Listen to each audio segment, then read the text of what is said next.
Hi all, നമ്മളിന്ന് നോക്കാൻ പോകുന്നത് അടിസ്ഥാന അളവുകളും അവയുടെ എസ് ഐ യൂണിറ്റുകളാണ്. എപ്പോഴും തന്നെ എക്സാമിനൊരു യൂണിറ്റ് ചോദിക്കാറുണ്ടല്ലേ. അപ്പോൾ നമുക്ക് നോക്കാം. നീളം നീളം എന്ന് പറയുന്ന ലെങ്ത് അല്ലേ. മീറ്റർ, അതിൻ്റെ പ്രതീകം എന്ന് പറയുന്നത് സ്മോൾ ലെറ്റർ എം ആണ്. ഓക്കെ, നീളം എന്ന് പറയുന്നത് മീറ്റർ, അതിൻ്റെ എസ് ഐ യൂണിറ്റ് ആണ് മീറ്റർ എന്ന് പറയുന്നത്, പ്രതീകം എം. അടുത്തതാണ് മാസ്. മാസിൻ്റെ എസ് ഐ യൂണിറ്റ് ആണ് കിലോഗ്രാം. മാസ് കിലോഗ്രാം, ഇത് PYQ ആണ്. മീറ്ററും ചോദിച്ചിട്ടുണ്ട്, അതായത് നീളവും ചോദിച്ചിട്ടുണ്ട്, അതോടൊപ്പം മാസും ചോദിച്ചിട്ടുണ്ട്. മാസിൻ്റെയാണ് കിലോഗ്രാം. കിലോഗ്രാം നമ്മൾ എഴുതുന്നത് KG-യിലാണ്, KG. അടുത്ത ടൈം അഥവാ സമയം, സെക്കൻഡ് ആണ് അതിൻ്റെ എസ് ഐ യൂണിറ്റ് എന്ന് പറയുന്നത്, സെക്കൻഡ്.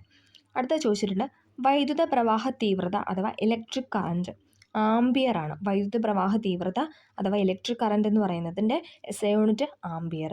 ഇനി താപനിലയുടെ എസ് ഐ യൂണിറ്റ് കെൽവിൻ ആണ്. താപനിലയുടെ എസ് ഐ യൂണിറ്റ് കെൽവിൻ ആണ്. പദാർത്ഥത്തിൻ്റെ അളവ് അല്ലേ, നമ്മളെപ്പോഴും പറയും എമൗണ്ട് ഓഫ് സബ്സ്റ്റൻസ് എന്ന് പറഞ്ഞാൽ മോളാണ് അല്ലേ. മോൾ, ഒരിക്കലും മോളിക്കുൾ എഴുതരുത്, മോളാണ്, MOLE, മോൾ. അതിൻ്റെ പ്രതീകം ചോദിച്ചു കഴിഞ്ഞാൽ MOL ആണ്, ഇ ഇല്ല എന്ന് ഓർക്കുക, അത് മാറിപ്പോവാതെ പഠിക്കുക. S I unit mall, MOLE എന്ന് എഴുതും, പക്ഷെ അതേസമയം നമ്മൾ പ്രതീകം കൊടുക്കുന്നത് MOL ആണ്. അടുത്താണ് പ്രകാശ തീവ്രത അഥവാ ലൂമിനസ് ഇൻറ്റൻസിറ്റി, അതിൻ്റെയാണ് ക്യാൻഡല. വൈദ്യുത പ്രവാഹ തീവ്രതയും പ്രകാശ തീവ്രതയും മാറിപ്പോവാതെ പഠിക്കുക. വൈദ്യുത പ്രവാഹ തീവ്രതയാണ് ആംബിയർ അഥവാ ക്യാപിറ്റൽ ലെറ്റർ A വെച്ചിട്ട് നമ്മൾ ചെയ്യും. ഈ താപനില കെൽവിനാണ്, ക്യാപിറ്റൽ ലെറ്റർ K ആണ്. അടുത്തത് പ്രകാശ തീവ്രത. പ്രകാശ തീവ്രത എന്ന് പറഞ്ഞാൽ ലൂമിനസ് ഇൻറ്റൻസിറ്റി, അതിൻ്റെ എസ് ഐ യൂണിറ്റ് എന്ന് പറഞ്ഞാൽ ക്യാൻഡലയാണ്. സ്മോൾ ലെറ്റർ സിയും ഡിയും, സ്മോൾ ലെറ്റർ ക്യാൻഡല, CD ആണ് യൂസ് ചെയ്യുന്നത്, സ്മോൾ ലെറ്റർ CD.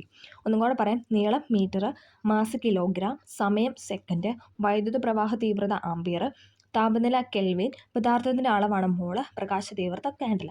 ഓക്കെ, ഇഷ്ടമെങ്കിൽ ലൈക്ക് ചെയ്ത് സപ്പോർട്ട് ചെയ്യുക. താങ്ക്